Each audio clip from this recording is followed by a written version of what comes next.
Yeah. The pop-up boys are back again. Yeah, this your doing though. This ain't got nothing to do with me. This all you here. Oh This yeah, something man. you done came up with. But I'm Cuz man. down for it, man. I'm down for it. Yeah, man. Some things happened today, so we got to get into it. Just like they says, Atlanta Falcons hot topics. And y'all come on in, man. Come on in. We're gonna have a few things we're gonna talk about, man. A few things we're gonna get into. So yes, man. Of course, it was a couple press conferences happened today. One that happened today, but we weren't able to see today as well. But it's all good because we're gonna talk about it. But I want to. What's good? What's good, Uncle Lou? Hey man, On you can't just overlook everybody. I don't understand. overlook the chat, man. You got to shout the chat out, man. Don't do that. We're not gonna do that, man. Shout out to the chat as always. It's in the lifeline of the streams. Make sure y'all hitting that like button on Smitty Sports Machine and that like button on A1 Forever Sports, as it helps us. It's part of our lifeline to get us out there in the YouTube algorithm, as my good brother Larry from the Dixon Way would say. So yeah, please, by all means, so make sure you're hitting that like button on each side, on each platforms. Thank you kindly. But we gotta give a shout out though before we do that, man. What's good, Ski? Come on, man. You know better, man. You've been doing this long enough. Man, the chat know we was definitely gonna get into them. Definitely. Hold on. Don't skip over John Brooks, man. What's good, man? I didn't skip on. Did you see a name pop up, man? You tripping? Now, man. Smitty skipping over folk, man. What's up, Jason? What's good? What's good? You be glad they ain't got that gift over there in that video box. Yeah, I know. That's why I've been cutting up. I got to download it. I know you ain't got it. That's why I've been cutting up lately. I got to download it for sure. Robert Blackman, what's good? What's good? What else we got in here? Trey, what's happening? What's happening? Yes, man. Y'all come on in. How y'all feeling? Floyd, what's happening? William. Who else we got in here again? Sherman. Bags, what's happening? Reggie. Player stats. Jermaine. H.O. T. Walker. What's good, everybody, man? Everybody was good. See my boy H.O. in about 30 minutes. Yes, sir. About yes, sir. 40 minutes. Check them out. Hey, T. Walker, I'm glad you're here, man. I'm working on that response video to the Mina Kimes NFL Live segment, man. Yeah, I seen it earlier too, man. Man, I'm gonna give me a quick reaction on it, man. Craig said he been Falcon since '85. Ain't nothing wrong with that. I love it. I wasn't even born yet, so I love it. Tim said he's checking in from Mississippi, man. That's what I'm talking about. Yes, sir. Yes, sir. But yeah, man, we got a few topics to get into. I wanted to start it off before we get into like the main course, start y'all off with a few appetizers, And you talking about food, I'm already hungry, man. Chill out. Okay, my bad, Smitty. I forgot personnel, forgot who I'm on with. But seriously though, man, y'all gotta think about it. Going back to the game, I want to talk about and just give a little praise to a guy that had to step in for cornerback one, AJ Terrell. And that's my guy, D. Alford, man. My thing is, guys, we jump on D. Alford for the bad that he does. We got to, give him love for the good that he does, because regardless, even though we did lose that game against the Carolina Panthers, D. Alford was a small, bright spot. Have to go against Tack McMillan. I'm not going to lie to you. The penalty, honestly, I'm not even worried about the penalty. Honestly, I feel like it kind of was ticky-tack. I feel like it was more one of those things to where it was D. Alford just was playing so well that eventually you just had to give the guy something. But ultimately, I just wanted to give a shout-out to D. Alford for how he played in coverage against, a bigger receiver. We were wondering who was going to take on that responsibility, and he did it.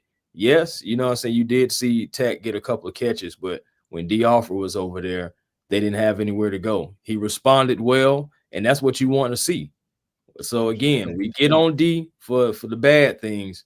Please salute that man for the good things as well. So I just had to personally, say that again. Like I said, a little appetizer. D. Alford, shout out to you, man, for your. Hey man, I'm gonna give a shout out to the Falcon defense as a whole, man.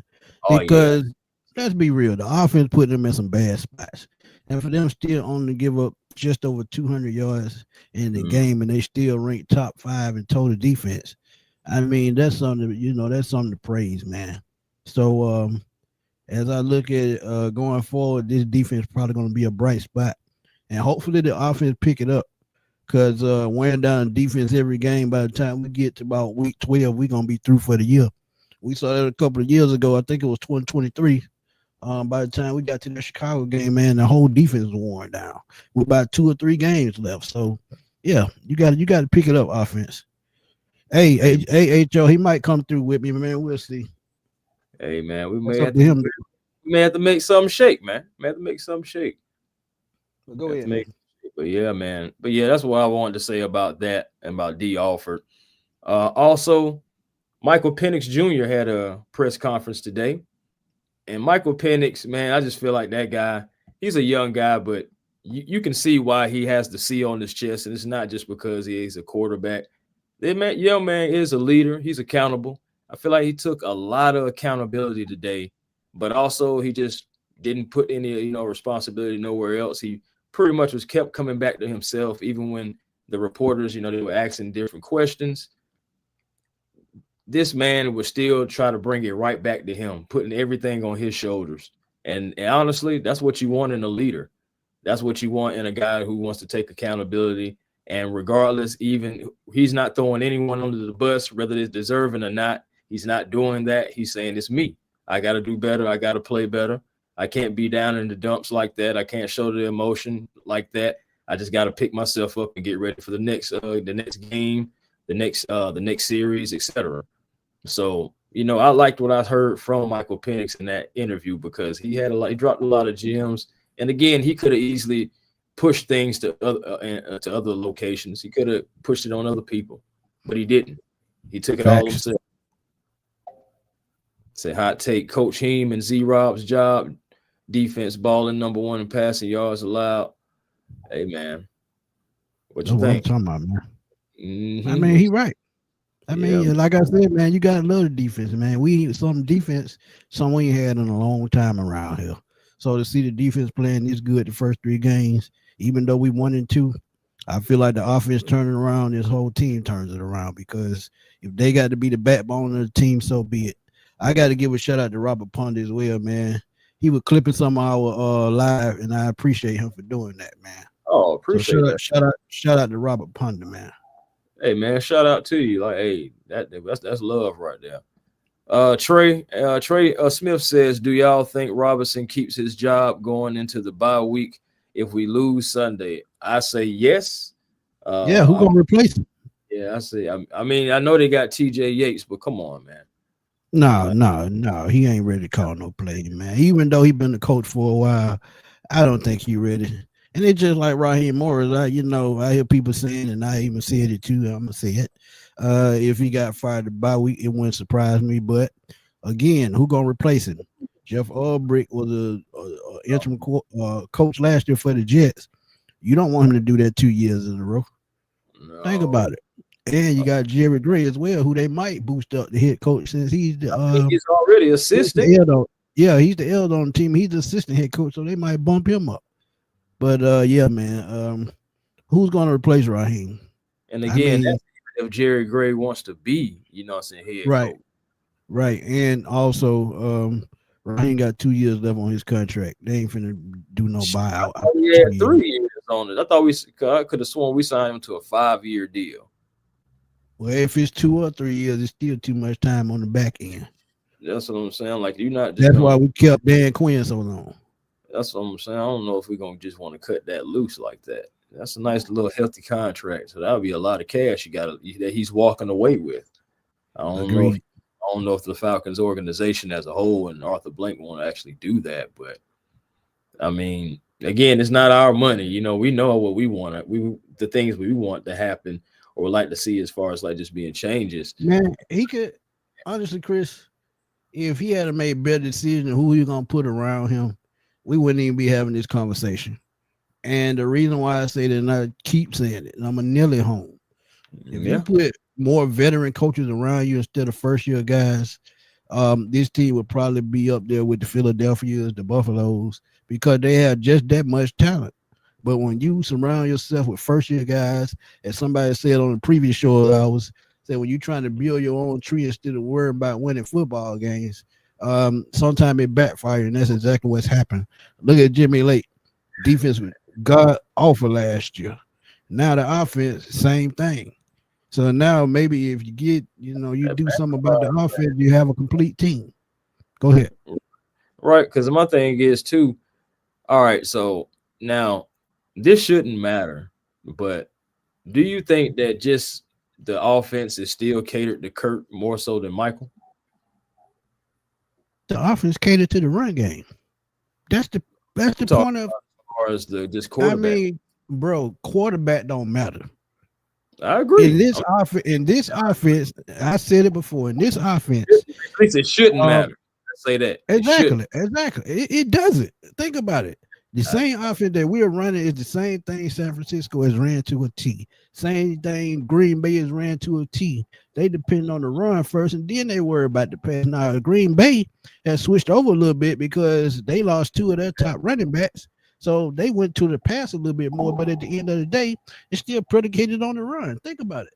Christian McCaffrey in San Francisco, one of the best running backs in the league. Same thing, Bijan Robinson. And it's a quarterback-friendly system, and that is why I said the quarterback really don't matter, because if they're running the ball like they're supposed to, it makes the game easier for the quarterback, and that's why I keep saying, if they run the ball effectively like they did against Minnesota, that should have been an easier game for Michael Penix. That game should have been 60 yards. It shouldn't have been like that. So, I mean, it's just everything is just out of whack. But when you read that press conference, they're gonna put everything into perspective, and that's why I said when it's just like an engine. If one of the pistons fire in the wrong direction or one of the spark plugs going out, they're gonna throw off the balance. It's just that simple. But yeah, man, and so I mean that just segues us right into our main course, y'all. And today again, there was press conferences. Now, Raheem Morris, his press conference was available and still is available to watch. Then they had Michael Penix. Now, originally, Zach Robinson was supposed to come on at 1:00. I was waiting for that one because I was interested to hear what he was going to say. And but Michael Penix came up. So I'm like, okay. And then Zach Robinson was supposed to come on after him, but his press conference was not televised for the fans to see. I'm assuming that the admins didn't want any kind of mess that they had to deal with, because I know y'all Falcon fans, I know y'all was gonna be in there tearing that press conference up. I already know it. But absolutely. But I don't think the Falcons media staff wanted to deal with that. So that was not televised. That was not given live. But there were still some live comments out of both. And I'm going to begin with our head coach, since he went first anyway, and the comments that he said about the offense. Raheem Morris earlier today said, when we play as bad as we did last week, rightfully so, throw those stones. There's no doubt we were clearly predictable last week that we could not do anything. So rightfully, stones throws. Throw away. I have no arguments, no fights. That's what the head coach is saying about the offense. But again, it was not televised, but he still had his press conference today talking about Zach Robinson. And they asked Zach Robinson about the offense and the predictability of play calling in 2025 so far. Zach Robinson replies, we don't feel that way. We don't see that from our opponent. I disagree with those sentiments. And now the last part was me. That's not what he said. He basically was saying that he disagrees with those sentiments. That's me. That's not a quote from Zach Robinson. But same time, though, you can see the disconnect. Okay, Zach interview is out now. Okay, bet. But yes, you can see that it's obviously a disconnect between the two. Oh yeah. How in the world do your head coach come out and say one thing, and then your OC comes out, after your quarterback, and says a completely different thing? There is something not being said to one another. It goes back to what I just said, Chris. The cohesion. Where's the cohesion? Yeah. Go back to what I said. When you don't have veteran coaches surrounding you, things like this are going to happen. Now, it's okay, and I said it's about Arthur Smith as well. It's okay to bring in young guys, first-year guys, but you make them position coaches first. before you make them coordinators. Make them a Mhm. linebacker coach, make them a quarterback coach, any kind of coach you can think of, but do not make them a coordinator. They got to show you as a position coach that they ready. Now he may have shown that, and he kind of skipped up because I think he was a passing game coordinator with the Rams, and when Raheem left, no, he was a passing game coordinator, and then he moved up to a quarterback coach. But still, Mhm. he had a veteran quarterback, just like last year. With Kirk Cousins, he had a veteran in Matthew Stafford that kind of guided him along. So Matthew Stafford actually got him hired for the Atlanta Falcons, not Raheem Morris.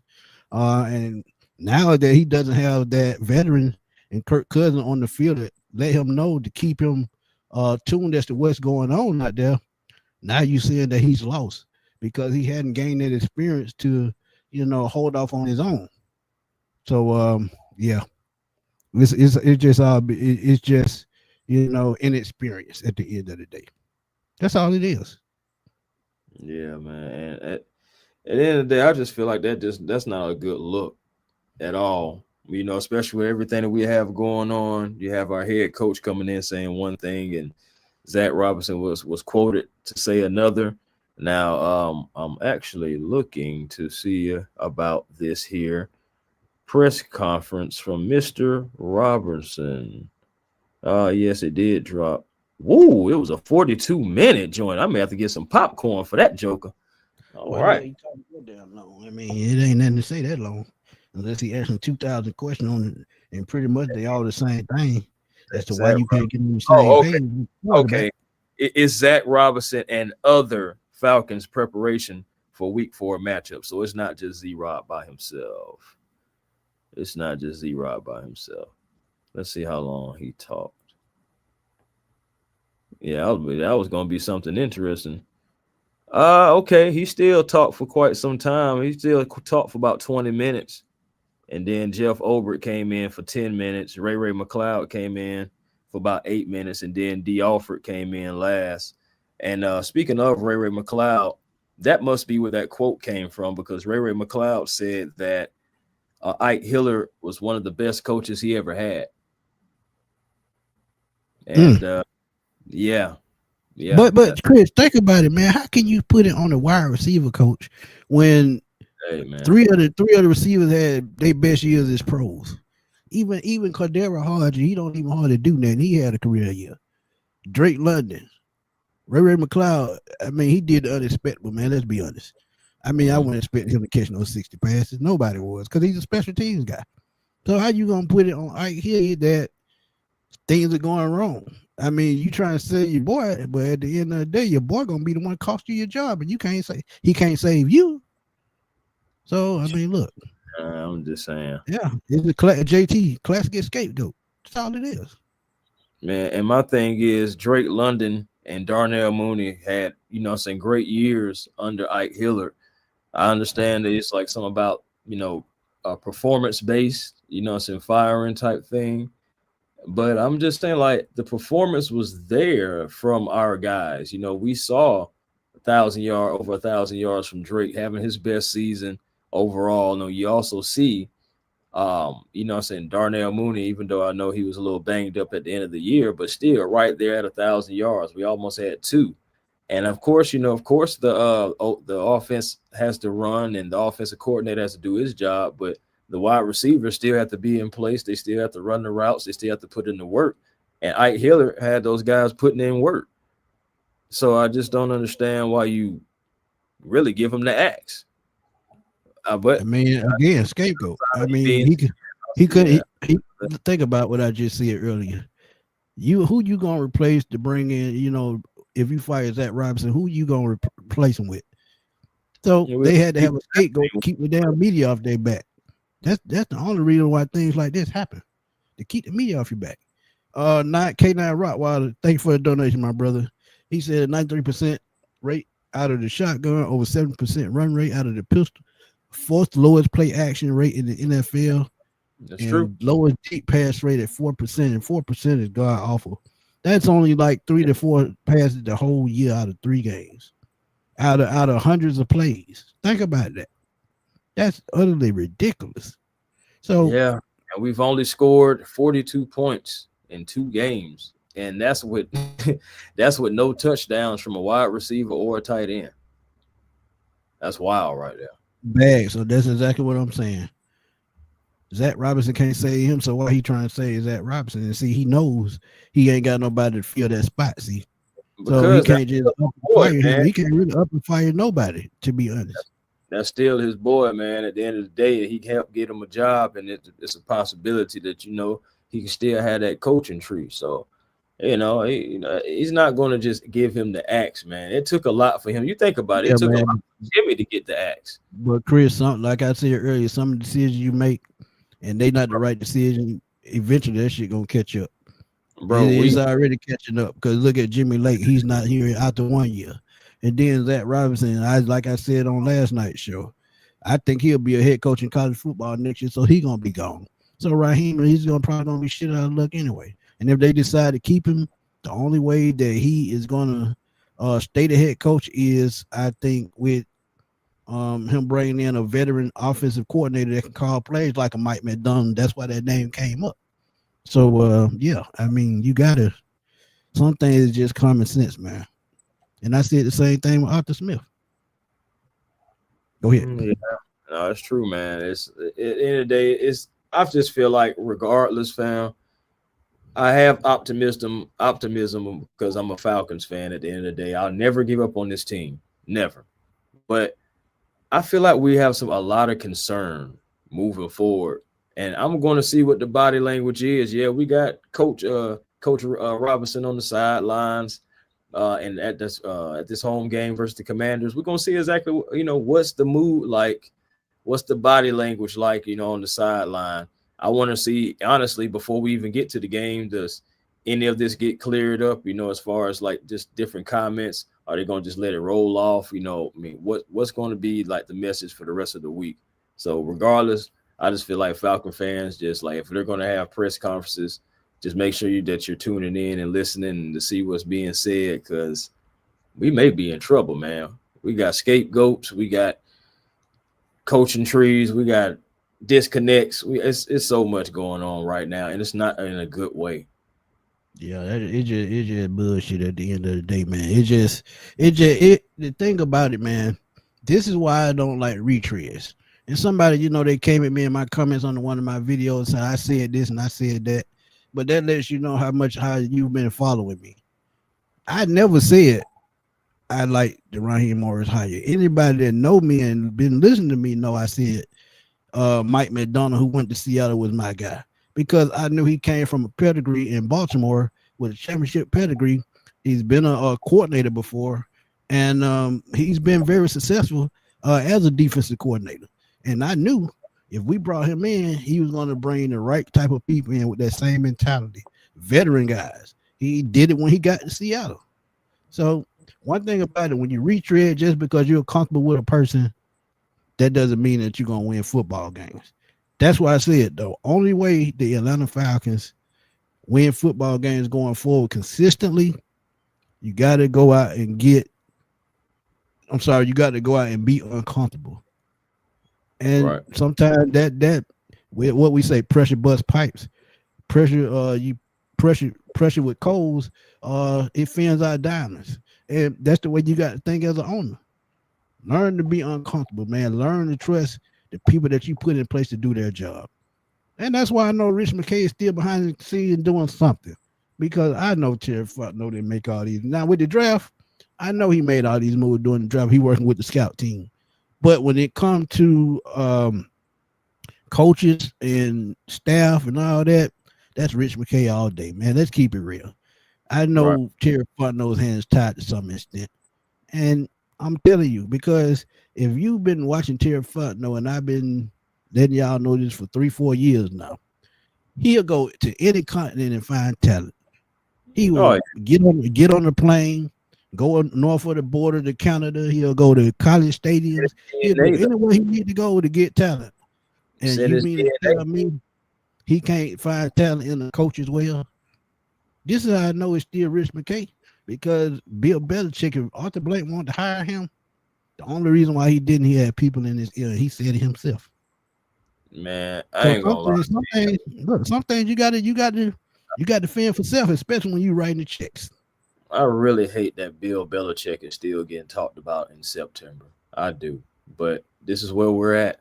To be honest, this is where we're at because there is a lot of people. I got to keep it real. There's a lot of people that did not want Roz the coach, and both guys on this panel were definitely two of those people. He wanted Mike McDaniel. Sure, I wanted Jim Harbaugh. So at the end of the day, we still didn't get what we wanted, but we're still going to rock with Ra. I mean, he is our head coach at the end of the day. I mean, I'm gonna rock with till the wheel fall out, but I'm also speak the truth in the meantime.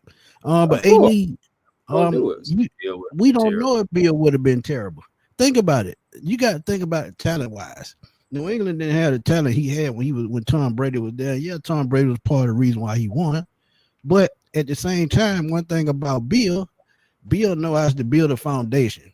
If Bill would have got fired, he would have put somebody on that coaching staff that could have took over immediately after he left and been an interim coach. And if they won enough football games, they keep the job to become the full-time coach. And see, that's one thing people don't understand about Bill.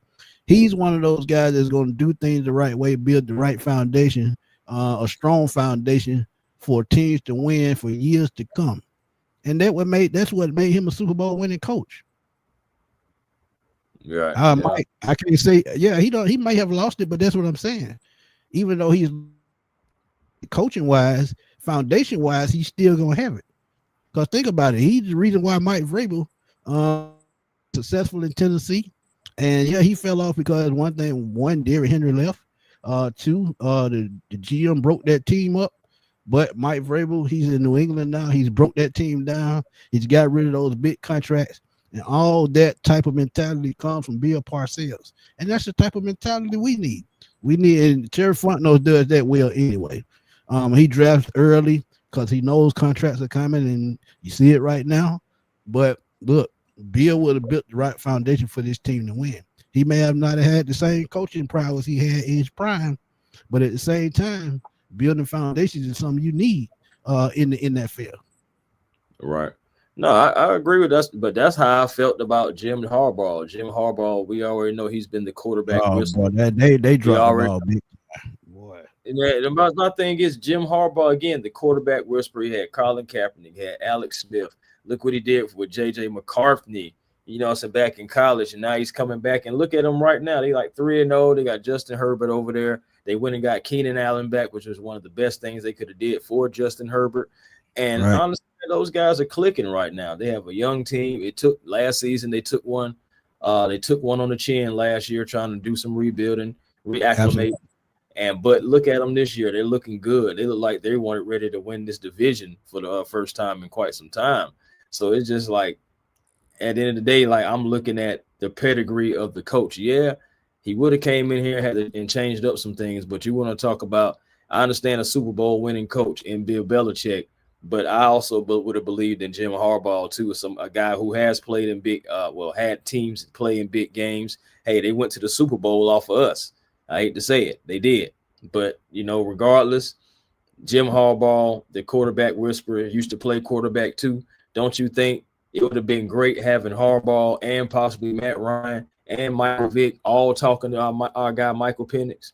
But of course, that's hindsight. And we just got into that just, as an off topic, I know, but I get what you were saying, Smitty, too. But I also honestly get Mike McDaniel, too, because I wouldn't mind that.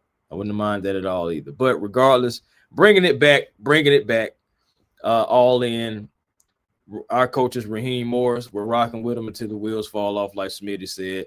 But I'm just hoping that those wheels aren't going to fall off anytime soon, because if it is, and that means Falcon fans are going to implode, erupt, be irate. It's so many different adjectives you can use for Falcon fans that's not in a good way going to be, they're going to be upset. But man, Smitty, at the end of the day, man, let's just move forward, get ready for these Washington Commanders, because we have to win this game. To me, this is a must-win game. It's a must-win game. We have to win this game, Smitty. If we don't, then what we're going to be looking like. going into the bye, and then you know who we see after the bye. So it just like immediate firestorm is what's gonna happen if we lose Sunday. oh my! I mean, it's not gonna be fire. It's gonna be fire Raheem Morris, and they're gonna be to no avail because look how long it took him to fire Dan Quinn. Again, I go back to that contract. I don't think he's gonna get. You gonna drop 2 years. He ain't gonna no buyout, man. They're gonna be what, $15 million? Oh no, I'm not gonna let him walk away like that. I just don't see it. You're gonna have to try to figure it out. It's like we're here now, try to figure this out. I mean, again, we got the groceries. We just gotta have the calls from the players. It's all about making the right decision at the right time, man. Because as I said, when Kyle Shanahan went to San Francisco, you had 2 guys on the staff that probably could have took over, and we wouldn't have skipped a beat. We wouldn't have. But he want to go get that buddy system hurt in Atlanta again. Same thing with him. He brought in Sarkisian. Yeah, it worked. It was okay. I'm not gonna lie. But we got to the playoff. Yeah, but look, it wasn't the same team, and we saw it because they had to go in a whole new system, and you see it right now at Texas with Archie Manning. He calling trash plays out of college. Think about that. So yeah, Matt LaFleur, Mike McDonald, all these guys that were on the staff at that time. Oh yeah, they went to or the organization started winning football games as head coaches because of Kyle Shanahan. Yeah, Kyle Shanahan can't close games sometimes, but hey, when it comes to calling plays, he's still one of the damn best in the business. Yeah. That's all I'm saying, Ryan. Nepotism doesn't work all the time, and this killed this team again. Absolutely. Again, learn to be uncomfortable. Just that simple. Learn to be uncomfortable. Yeah, that's true. That is true. Let's see. Mike said, "What if we lose due to offense being bad?" Oh, I guess he's saying, "What if we lose due to the offense being bad?" Boy, we just stuck like Chuck. Yeah, we just stuck like Chuck. Because I don't believe it's going to be any changes being made out of the bye. Like I ain't gonna lie, our bye is early right this time. Yeah, last year it was kind of late, so some changes were made. I don't see any changes being made if these guys. And the crazy thing is, Chris, if we get a new coach next year, it's gonna be somebody that they comfortable with. Yeah, it's like whenever it happens, if it happens, Raheem Morris leaves out the door. I don't want anybody that has any type of relationship with the Falcons. Like I can go for somebody that never even stepped foot into the organization, honestly. Hey, I see people in the chat talking about 5-12. If we go 5-12 and if he don't fire Raheem Morris, the players gonna quit in the locker room because they know the philosophy is not gonna work. If you 5-12 after, and that would be what, 8 straight losing seasons. Oh no, they would be mad at the front office, bro. Man. I don't want to even bring it up or really even dive deep into it like that because Bijan would ask for a trade. That's just something. No, I just honestly believe that players will start walking away from the franchise, and that's something that you don't want. Exactly. That's why I just said Bijan would ask for a trade. Yeah, could you blame him? I don't think Bijan would ask for a trade right away. I think it was more so about like guys like maybe Jesse Bates. You're losing out on him. I can see AJ Terrell asking for a trade honestly before Bijan. As crazy as even that might sound, but AJ hasn't seen the playoffs since he's been in the league. You saying that? I'm just saying. Think about who had the most trade value? I mean, the most, of course, is going to be Bijan, but this trade value for AJ. Okay, he know what he worth. He know what he worth. He know it. It's all about it's all about what you're worth, my guy. It's all about what you're worth at the end of the day. Yeah, that's true. That is definitely true, man. Bass, he'll cry, Bijan leave. Yeah, the whole city will cry. Yeah, boy, you talking about selling them damn them personal seat license and season tickets, they'll be half price. Jerseys, man, that junk will be crazy. Jerseys will be $50 if that happens. Bijan leaves. I mean, what Drake? My thing is you got to start like looking at stuff because when people just don't see things heading in the right direction, it don't mean they just gonna because they love it. If he get to Carolina, it's over with. You talking about if Drake get to Carolina? No, if Bijan get to Carolina, if he get to Carolina, they would let Bryce Young play out their contract and they will go find a superstar quarterback. Boy, you a trip. Yeah, Ryan, you right about that. Ryan said, "Boy, y'all gonna see who the." But Ryan, man, y'all younger than me, but Ryan, he the historian for a reason, so he know what I'm talking about when I say this. I done seen worse than this. Worse than this. Believe it or not. And like I said, when we started winning, that made y'all spoil. If y'all were living in the late 80s, through the 80s, anytime in the 80s, and y'all knew football all the way up to when Arthur Blank bought the team in 2000, 99, 2000, y'all would know exactly what I'm talking about. This wouldn't bother y'all. That's why I can deal with it the way I can. Yeah, I get mad like every other fan, but I can deal with it because I know what we've been through as an organization throughout our history. That's why we can understand losing better than y'all can sometimes. Y'all saying, well, y'all just saying that, to put ratings up, but no, we done been through hell and high water with this team, the older fan base, older part of the fan base. We know. No, seriously. And I hate to even bring it up, but it's already been brought up in the chat from William Paul saying, sad, these are all legitimate topics for this team in week 4 after you just fired you. Hey, Will one gave me hell too, but Will, I keep it real, man. I do. And that's absolutely true. That's these legitimate topics just after 3 games. Think about that. Week 4, and we still going to possibly have a kicking competition. And Coach talked about that. And we still talking about the damn quarterback. Yeah, the damn quarterback.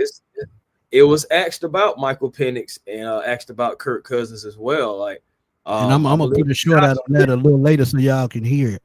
Ryan went the hell off, and he had the right to do that. Oh yeah, man. But Josh Kendall from the Athletic, I believe he asked the question, like, is Kirk Cousins an option? And no. And then but he did debunk it. So Morris did say no, Michael Penix is our quarterback. And Josh Kendall asked why. I'm glad he did ask why, because I know he was just trying to get more context. And of course, Michael Penix, he went into the whole, unveiling everything and how he's feeling about him, and just had a tough game, which he did have. That was like his first bad game that we've seen from Michael Penix. And Michael Penix, he knew he stunk it up too, and he even said that. So it's just like at the end of the day, he said, "Yep, I'm numb to it." But yeah, man. This is only his 6th game. Michael Penix is only going to grow, man, because he's learning. He's learning on the fly. This is still essentially his rookie season. Said that all off season anyway. So it shouldn't be a surprise that you see him struggle in a game. So ups and downs. Thing, man, before we get out of here, man. Y'all want to know why players it's hard for us to get superstar players? Because players look at how teams build their franchises. They look at history, they look at present, they look at past, they look at all of that. So when they see how you build a team, they saying, if I go to Atlanta, am I really going to win? Are they really going to build a good enough team for me to have a chance at a Super Bowl ring? Right. Come on. Look, I'm telling you, if we get a coach that's very competent and consistent with the weapons that we have right now on this team that can really coach this team, and there's no knock to nobody, because I feel like Jeff Ulbrich and Ali have really came in and brought a different energy on defense, and I love it. But when you talk about head coach, the guy in charge, when the Falcons finally put a guy in charge at the head coaching position that's consistent, that's competent, oh yeah, things are going to change for good. And we could talk about Deion Sanders all day, even though I don't think it'll happen.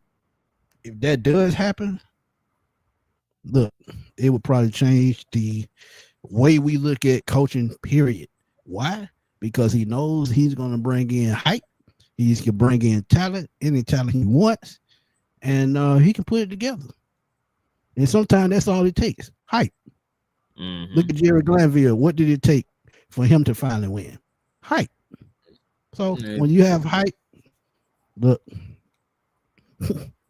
He said, well, he has NFL experience. He's just not good, bro. Man. And before we get, we'll be about to slide out of here. But last thing I just got is quick injury update. As far as guys who did not participate in practice today, of course, AJ Terrell, hamstring. Nathan Carter was on there with a hamstring today, and also Kadero Hodge with the groin. So that's sounding a lot about the strength and conditioning team, man, because it's just too much shit going on at the same time, and it's the same injury. Yeah, man, it's tough, man. Limited participation: Casey Washington, James Pierce Jr., DeMarco Hellams, Jamal Agnew, limited participation, so he's going. Yeah, he's gonna be out again. That's why they brought in Devin Tompkins. Yeah, and then you got Kyle Pitts also. It's a limited participation because toe he was dealing with, and everyone else. Casey still dealing with that concussion as well. Groin for Pierce, hamstring for Hellams. Of course he was still dealing with that, and of course the groin for Agnew. So yeah, but and Ray McLeod, he said today, and I feel like this is a nice thing to end on. When you lose 30-0. The mindset better switch. Everybody's job is on the line. Urgency better kick in, or nobody's is going to be. Hey, emphasize that keyword, Chris. Everybody. Everybody's job is on the line. And I'm emphasize this one too. Urgency better kick in, or nobody is going to be here. And that's fact from Ray McLeod right there. Yeah, I mean that's the only way to put it. Mm-hmm. Tyreek, Oklahoma State did fire their coach, and now they can have Zach Robinson if they want him. The only thing is who's going to take over. Yep. So, like I said, that's all. On God's grace, man. I'm telling you, if Mike McDaniel get fired, the same time Zach Robinson get fired, they need to do what they got to do to get Mike McDaniel in Atlanta and throw him some lemon pepper wings from Magic City, some butt neck scripples. I think he'll come. Lord have mercy. But on that note, man, go and take us out, Chris. Hey, man. A1 Forever Sports, that's my platform on YouTube. Make sure y'all come over, like, comment, and subscribe, man. Thank y'all as always, coming in, chopping it up with us. There's a few things going on today, and we're gonna pop up and do shows. So I'm glad y'all was able to come on in and catch us. Salute to everybody on Twitter, A1 Forever on Twitter, Instagram, A1 Forever, and the real A1 Forever on TikTok. Shout out to wherever you was watching this. Shout out to you, and make sure y'all find y'all peace today and enjoy the rest of y'all even. Absolutely, man. And y'all know where to find me, man. Smitty Sports Machine on YouTube and at FatBoySlam_21 on Twitter. Cause that's what I do, man. And look, I'm telling you, Trick 654, man. I coach for some butt naked scribbles and some lemon pepper wings too, man. Cause chicken wings is my weakness, is my kryptonite. Everybody know that. But yeah, man, we gonna rock on, man. Cause we got another interview in about 10 minutes. So we got to rock on out here, man. We're gonna be on the sports roundtable. So if y'all want to come over there, find it on YouTube at SRT Roundtable.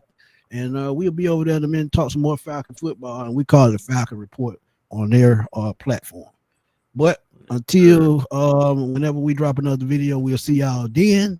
And tomorrow, I'm glad you're in the chat. Please catch the Birdcage 8 p.m. tomorrow, because he's gonna give y'all a hell of a show like he always does, man. Some of the Falcon great hot topics. Check out him. Him, Graybeard, and I can't never remember his name. K-Dub. Yeah, so K-Dub. Yeah, K-Dub. So yeah. So y'all go there and check out the Birdcage tomorrow night at 8 o'clock. He gonna fill in and do his thing while we on break, because he know how to rock. He know how to rock a house, man. But that Birdcage LLC, man, please go check out tomorrow at 8 p.m. And while you over there, tell Smitty and A1 sent you, and hit that subscribe button, hit that like button. But on that note, man, we're gonna rock out and we're gonna holler at y'all later, man. Peace. Peace.